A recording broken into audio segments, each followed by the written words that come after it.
Welcome po ulit sa kusina ni Maring Majoy. Ngayon ay gagawa tayo ng tuna patis or pwede tayong gumawa ng KIKIAM tuna.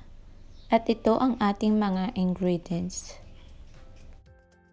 Isang dilatang century tuna, buksan lamang ito at ilagay natin sa bowl.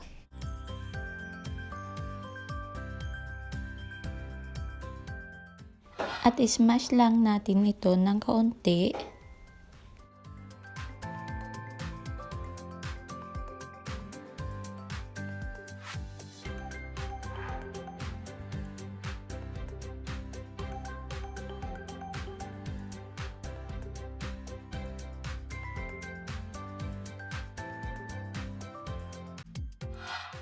At ilagay na rin natin ang sibuyas at ang spring onion.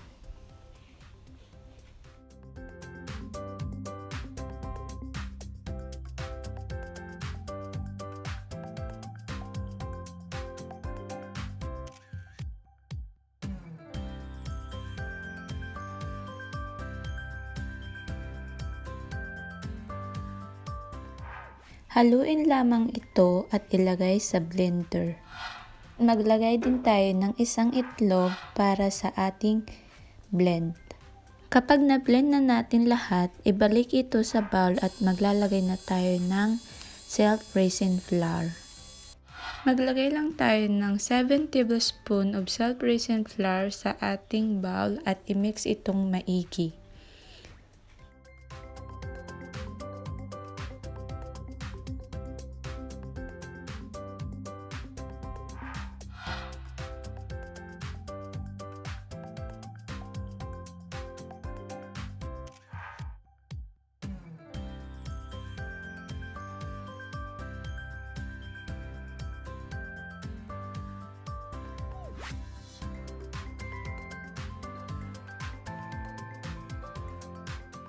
Kapag na-mix na nating maigi, kuha na tayo ng frying pan at mantika. Painitin lamang ang frying pan at ang mantika at pagkatapos, pwede na nating ilagay ang ating tuna patis. Or pwede din kayong gumawa ng kikiam style, depende sa inyo. Kasi pwedeng yung design ng yung ating recipe ngayon.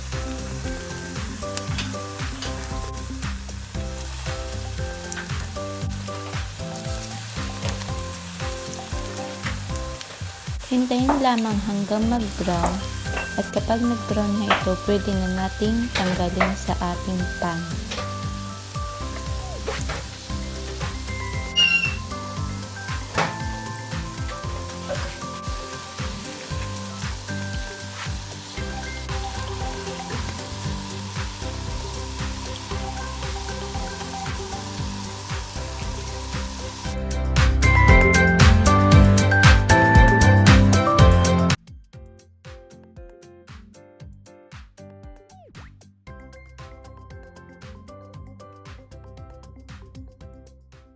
Para naman sa ating dipping, maglagay lang tayo ng 1 tablespoon ng cornstarch, toyo, 3 tablespoon,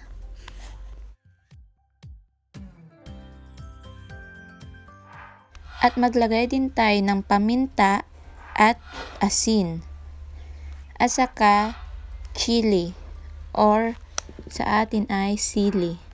Maglagay din tayo ng 1 glass ng tubig at haluin itong maigi.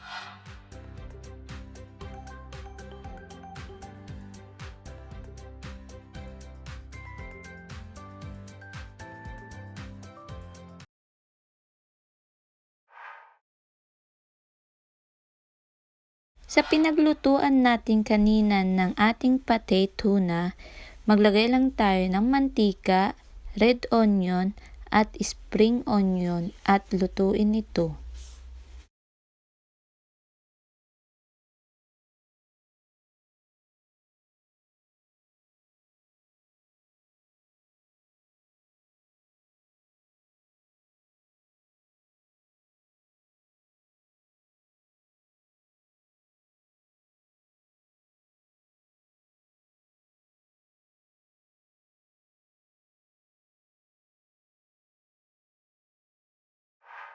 At ilagay na rin natin ang minixture natin kanina.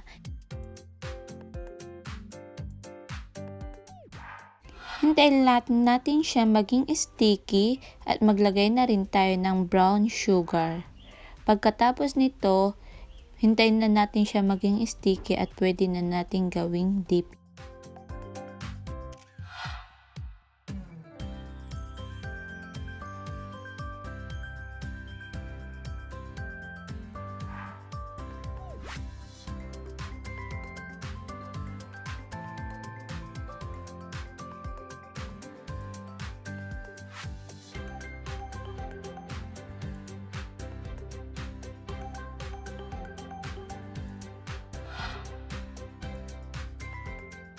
Kapag natapos na tayo sa ating dipping, pwede na natin ilagay sa maliit na bowl at pwede na tayong mag-umpisang kumain. Enjoy!